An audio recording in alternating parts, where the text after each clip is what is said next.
Former President Donald Trump is now facing new scrutiny tonight after political donations that he made to Democrats came to light. CNN's Kara Scannell is on the story again for us. Kara, these were very small contributions, but they do raise an important question of potential bias. What are you learning? Yeah, Alex, that's right. And some allies of the former president are focusing in on that, wanting Judge Juan Merchan, who's overseeing this trial, to recuse himself from this case. So what we learned from federal election records is that the judge had made $35 in donations in July of 2020. Those donations, $15 went to the Biden campaign, $10 went to Progressive Turnout Project, and $10 went to Stop Republicans. Those are two voter turnout groups. And I spoke with a professor of legal ethics, and he says that the American Bar Association and the New York Code of Conduct could suggest that some of these donations are forbidden, but he said it comes nowhere close to grounds for recusal. We asked the court administrators for comment. They're declining to comment on these donations tonight, Alex. And Kara, the District Attorney Alvin Bragg is also pushing back quite forcefully on House Republicans here in D.C. because of the pressure that they're putting him under. What's he saying? Yeah, Alex, I mean, there has just been this ongoing back and forth between the House Judiciary Chairman Jim Jordan and the District Attorney Alvin Bragg. Now, tonight, Alvin Bragg has a new statement out. He's tweeted, "The House GOP continues to attempt to undermine an active investigation and ongoing New York criminal case with an unprecedented campaign of harassment and intimidation.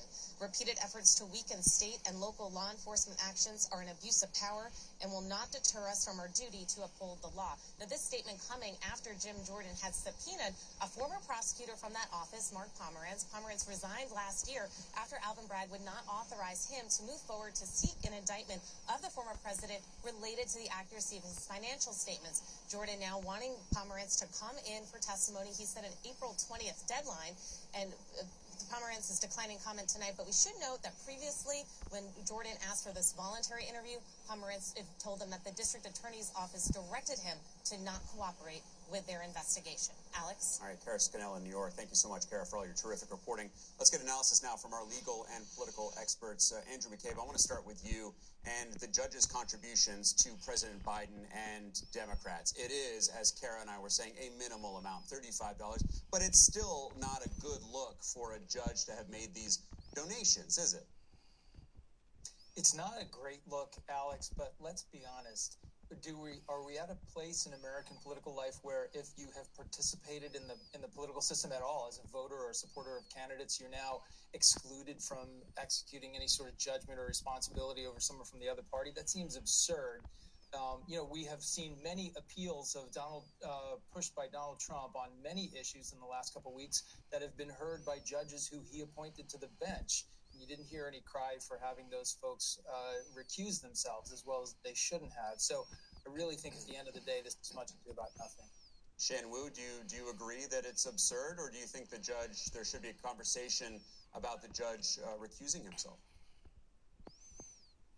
Absolutely not. I agree with Andrew. This is absurd. It's a minuscule amount. I mean, by comparison, if you look at the ridiculous luxury trips taken in secret by Justice Clarence Thomas, and there is no requirement of transparency there.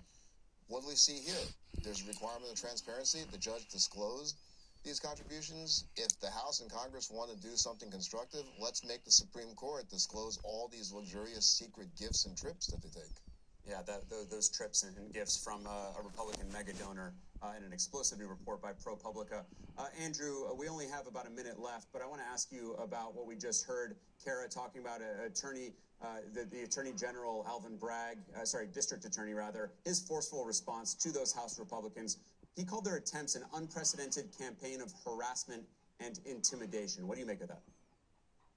I think he's exactly right. I mean, let's face it. On the federal level, the Department of Justice often gets requests from Congress to go up and talk about ongoing investigations. They routinely refuse to do so.